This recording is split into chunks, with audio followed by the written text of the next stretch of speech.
Hi, I'm Jonathan J. Have you ever wondered what happens after you buy a business? Now, my mastermind client, Dan Bown, bought his first business in an 8-figure deal. On this video, we're going to discover what happened next.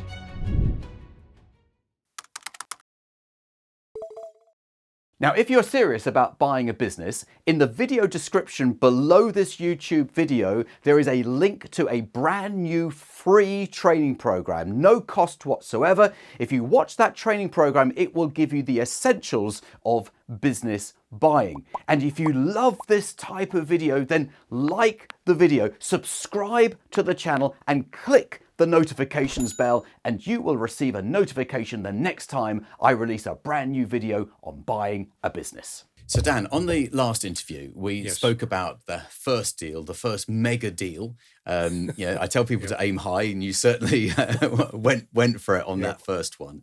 And you've got yourself a very, very profitable business, lots of assets, and a business to be proud of. So tell us what happened right after you've bought the business, and bring us up to date to where you are now, what the plans are for the future, the next deal, and so forth. Okay, so I suppose the first thing you do is you obviously get everyone in and talk to the team. So I've been blessed. It's a good team. There was probably one person in the team who was of concern, who actually left the business literally just as the deal was being done. And interestingly, has moved up the road running a maintenance place for the people who make some of the vehicles. But I was blessed with him leaving because, and I'll talk about his legacy in a minute. So we had a new guy arriving at the same time, and this was to run the sort of workshop and the fleet. But the rest of the team is intact. It's the same people. So there was that initial conversation with them. They were thankfully very positive about the change. So I think they welcomed having some new leadership coming in. I think it's interesting that you should say that, because that is often the case. It is, yeah. Despite the sort of the enduring loyalty to the former owner, there is the excitement that sometimes that ideas will be listened to, things will be modernized, and there's a bigger, brighter future ahead. Yeah, and I think coming out of COVID, I think they'd had a hard COVID, not financially, they hadn't, but I think the owner had sort of checked out to a certain extent. It had been a very long process buying the business. So that can't have been easy, the uncertainty of that. So there's the initial thing of meeting the new team. And then you do this thing where you set about getting into the business and finding out what it's really like as a business. And some things were good, some things were bad. So the bad thing, there were a couple of people in the business who I was told were critical, really. I couldn't afford to lose them. One was the sort of number two, the sales director guy, who's great, and he is critical to the business, and he's a very good guy. The other one was this guy who was down in the workshop, who was a fitter on these vehicles, and he was described as, I think in the vacuum excavation world, I was told that he was, if he didn't know it, it wasn't worth knowing, basically. And it was the complete opposite. So to cut a long story short, we got him out. And one of the things about when you find something that's not right in a business, it can be a very big opportunity. So the loss really was the previous owner's loss, because I worked out that the utilization of these vehicles, there are basically two metrics that are important. There's how much we charge for a vehicle a day for the renting it out with a bloke to run it, and the various extras. And what I'm going to just add in there, Dan, if you don't mind me interrupting, because some people may not be watching these videos in order. So this is the part two, where you bought this vacuum excavation business as an eight-figure deal for your first deal. Yeah. And we're now talking about what's happened since you've bought it. Right.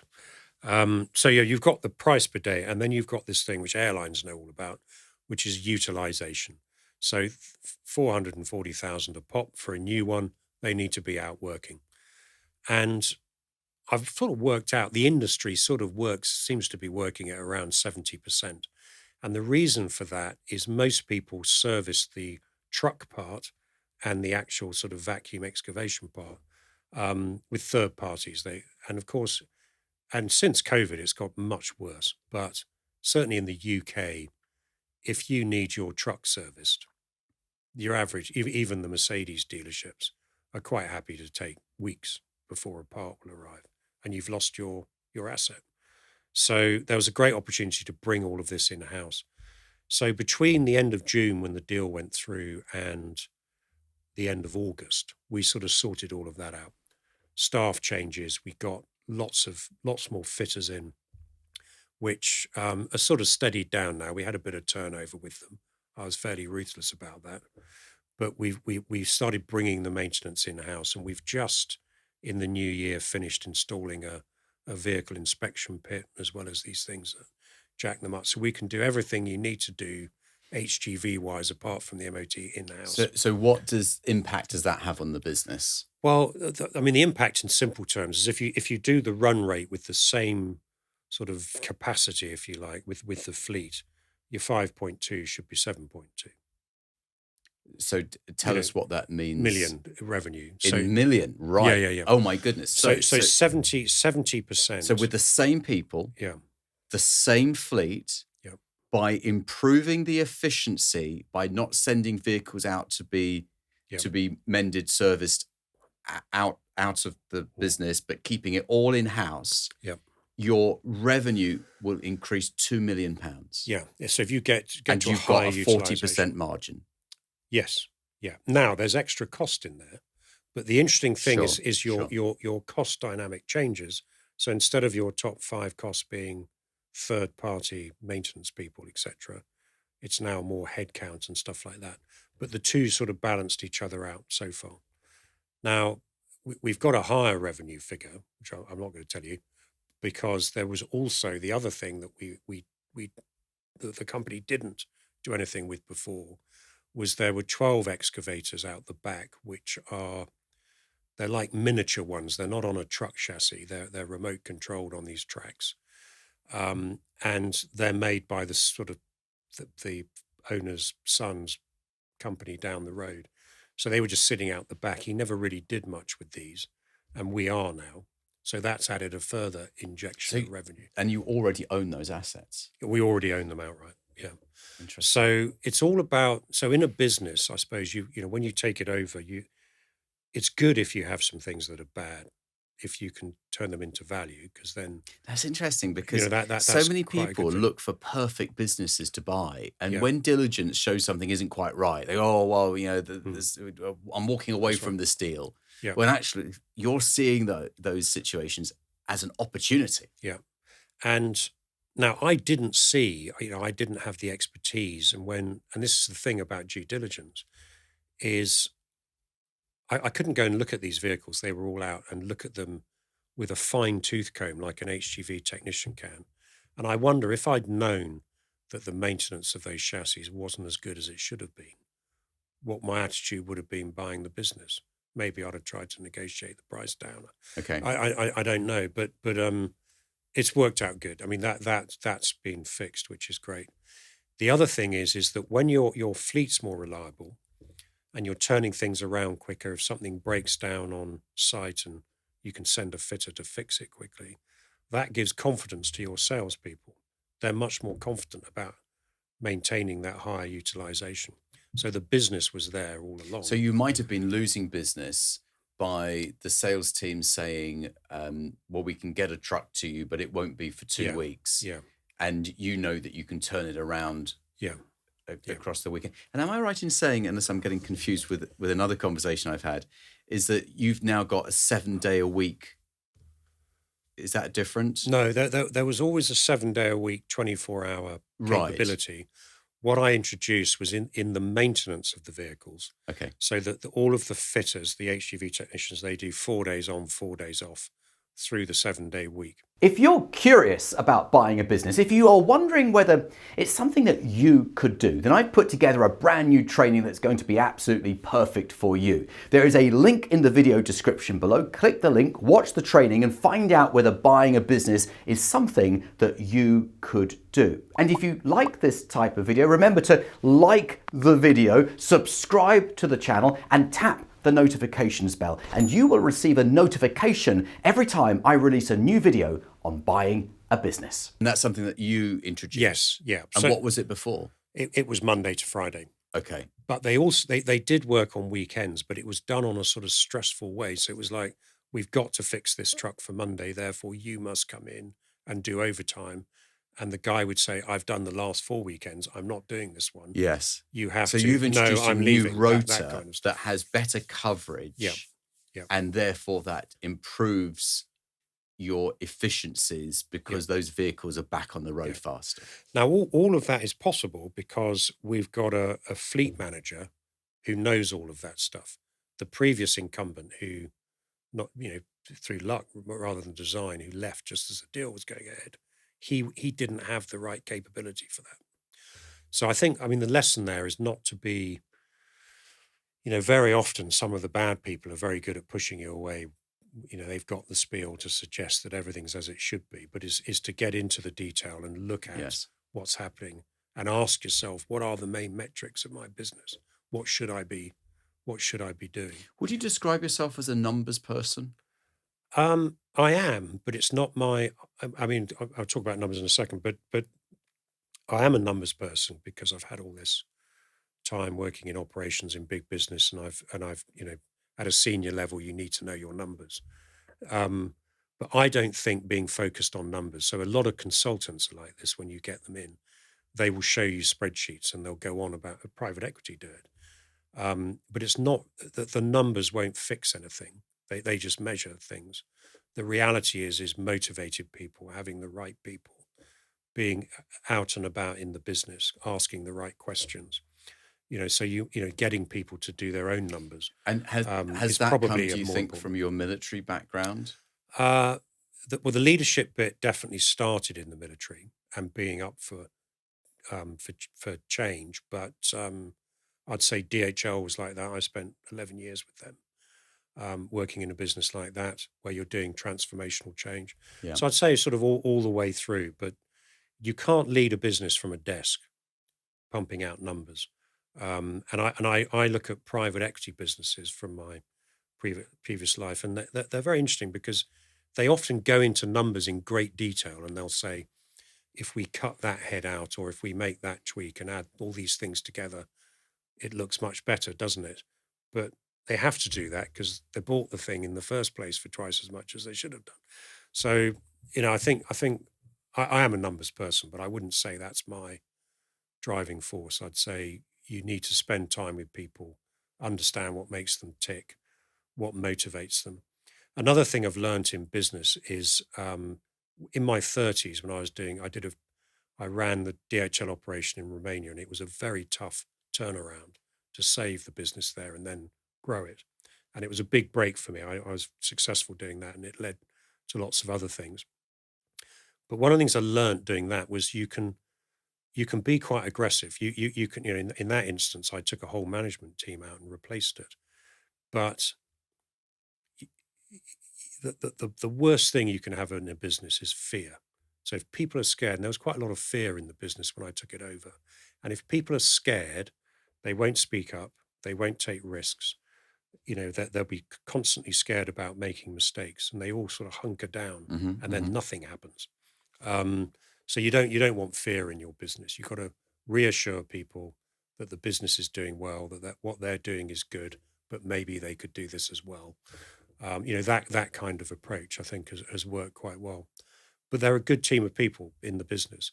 And I think one thing I did learn from the Army, which the Army is good at, is if you've got 8 average people in a team that's gelled as a team and they're working together, they are worth twice as much as 8 supermen and women in a team who don't get on and are all competing with each other, and you've got this sort of toxic environment. Interesting. That will always be trump that.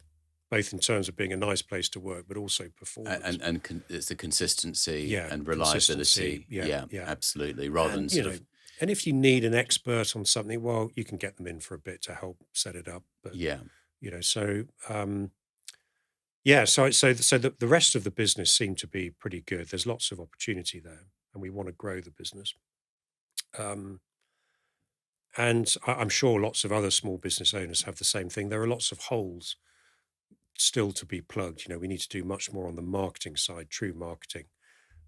We've got a very good sales guy, but we can probably do a lot more on that side build of things. that team. Yeah, we're digitizing the business. We're bringing in an IT system that will run everything in the business. So we're doing that very quickly. Bringing in more resources. I've got a guy I know very well who's running training programs. So we're overhauling all of those. We're diving into health and safety, which is the one thing that terrifies me, is we have a cock up with that. So we have to get better at that. So the other thing, going back to the military thing, was concurrent activity. So if you've got the right team of people and they're empowered and they feel they can do stuff, you're being successful when things are happening at once. Yes. Instead of you just doing one, we're now going to do the new IT system. You wait for that to finish. You can only do one thing at a time. So you've only got the bandwidth to handle one thing at a time. Right. And I always say, if you can go out into your operation and things are happening that you didn't know about because you haven't activated them, and you think, oh, what are you working on? Oh, I'm doing a project on X. When you get to that point, then you really know it's working because everyone's starting to really interesting work on their own. And we're not quite there with that yet. Maybe we're not big enough. But you've improved the business in terms of profitability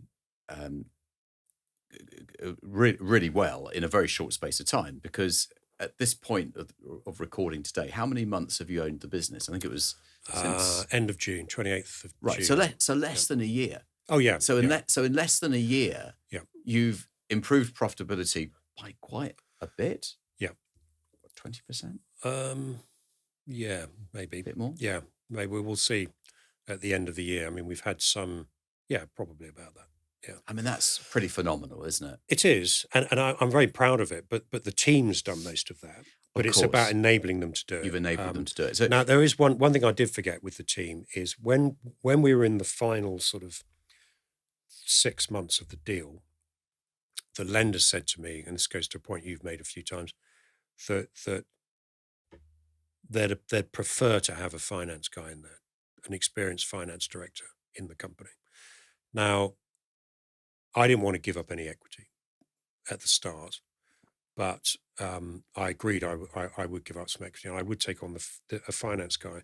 So they introduced me to somebody who's excellent. He's a really, really, and I don't regret taking him on at all.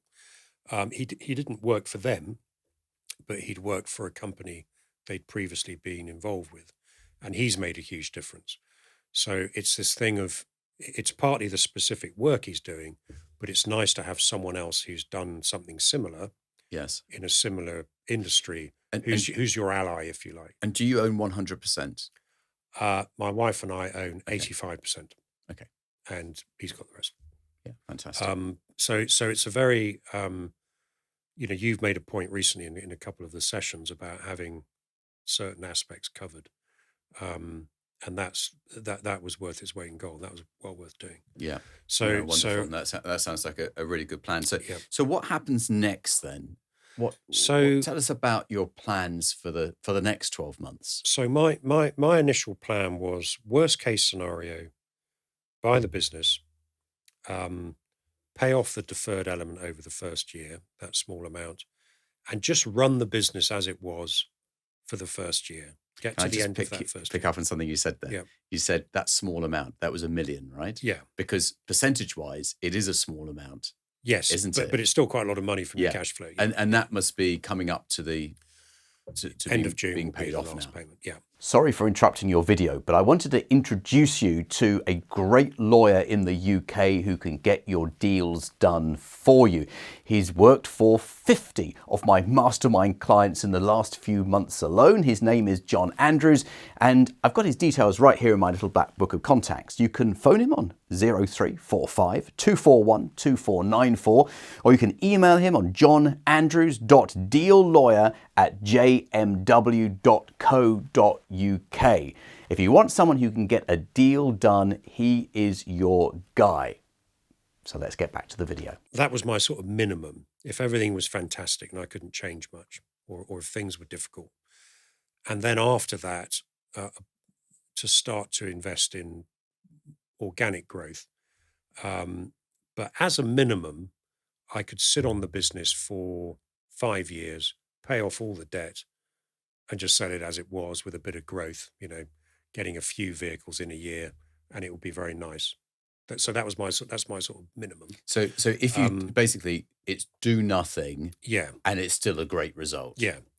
Or as has been the case, if there's lots of opportunity there to do better, when we already are doing better, then maybe be more aggressive with the future organic growth plans, which we are being. We're getting another 7 vehicles this year coming in, so we're leasing them in. Okay. And we'll carry that on into next year. So go for a bigger growth story, so we've got something very attractive to sell. Digitized business, modern management team, state-of-the-art health and safety, much more modern, bigger fleet, revenue doing that. Sounds good thing to sell. And then, of course, the other aspect is acquisition. So as I said, when I came in, we've got one very strong lead already to do another acquisition, not quite as big as us, but sizable. So I'm hoping to do at least one of those. And that's really, as you teach, it's the best way to grow, to do the acquisitions. So we're looking at... that would bring your revenues in at over 10 million at that point. Yeah. I mean, organically, we should be able to get... We should be butting up against that by the end of next year. Really? Without doing an acquisition. So impressive. So we want to get that momentum going and keep that momentum. Everyone's up for that. So that's the plan. My plan, the biggest risk with someone like me, I've spent my life diving into things and sort of fixing them. I like it, or I have liked it, and doing that. So my biggest risk with this is I dive into this business and never come out. And in 10 years' time, I'm running it. It will be successful, but I haven't been a deal maker. So really towards the end of this year, I'm looking at putting in the number 2 in the business into a GM role. I'll probably call him that, and then maybe an MD after a year, but start to step away. So very closely coaching the person rather than doing it, so that I can step back as a deal maker. Yes. And go and do some more deals. And I'd probably team up with the finance guy who's come in, who's with the perfect combination. So we want to grow this business through acquisitions if we can, and then also other acquisitions. Excuse me. So, for example, the business I looked at before this one in Manchester, that would be an interesting proposition if we could get someone to run it. Yes. That might be another. So buy more businesses. So really, whatever happens, it's a great outcome. Whether you do nothing, whether you go for some gentle growth, whether you go for some aggressive growth, or whether you add acquisitions, which I've got a feeling you will be adding some, then whichever way you cut it, you end up with a really, really strong business with a very high value. And to think that you started off looking at all different types of businesses. Yes, you amazing, looked at, isn't it? What did you say you looked at? You looked at training, security posts, these steel security posts, manufacturing, hair salons. Quite a difference between hair salons, facilities, businesses, vacuum excavation. But I mean, it's quite a remarkable journey. And many of the people who watch our videos and listen to our podcasts are sitting on the fence. They're thinking, is this something I do? What do I take the jump and do Jonathan's fast track, my Zoom training? What would you say to those people? I mean, everybody the thing that impresses me about the deal maker sessions and the inner circle meetings we go to, and entrepreneurs in general, is there is no clear, when you meet somebody who's done it, that there's no sort of clear stereotype of the person involved. I think it's a mixture of luck, but making your own luck. I think you've got to have the drive and the hunger to want to do it. Now, there might be all sorts of reasons why you might have to get up and go to do it. But I think it is true that anybody can do it, but also it's the case that not everybody does it. And I think some people, maybe they haven't got the drive or the hunger to want to do it. Maybe their personal circumstances don't allow them to do it. Maybe, their partner doesn't want them to, or, Sure. There's all of those sorts of factors. But I would say to anyone who's interested in doing it, it is very possible to do it. Most people that put their shoulder to the door to get through end up getting there one way or another. But I think, going back to my earlier life experience, the only way you really progress and learn in life, in my view, and have a rewarding life is if you step outside your comfort zone.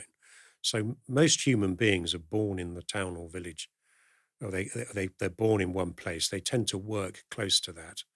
They tend to, never really step out of their comfort zone. They don't go far. But you've really got to step outside your comfort zone and have a bit of faith.